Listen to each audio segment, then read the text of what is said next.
श्रीरामपूर शहरात रामनवमीच्या दिवशीच धक्कादायक आणि संतापजनक घटना समोर आली आहे। आज रात्री 10:30च्या सुमारास मेन रोडवरील श्रीराम मंदिर चौकात एका तरुणाच्या मानेवर चाकूने भोकसण्याचा प्रयत्न करण्यात आला।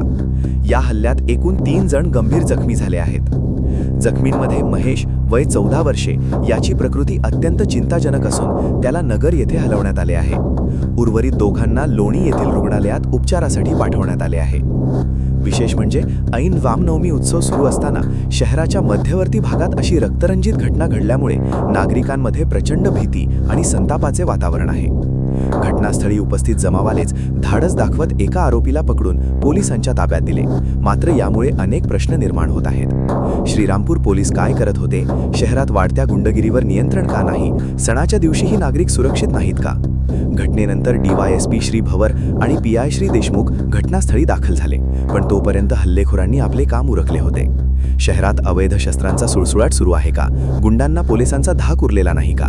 सध्या या प्रकरणामागील नेमके कारण अद्याप अस्पष्ट आहे। मात्र राशीनकर, बेलापूर असे जखमींपैकी एकाचे नाव समोर येत आहे। श्रीरामपूरमध्ये कायदा आणि सुव्यवस्थेचा प्रश्न पुन्हा एकदा ऐरणीवर आला आहे।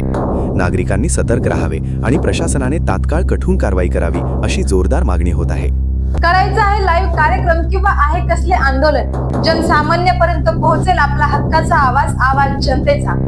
बातमी व जाहिरातीसाठी संपर्क करा स्क्रीनवर दिलेल्या नंबरवर।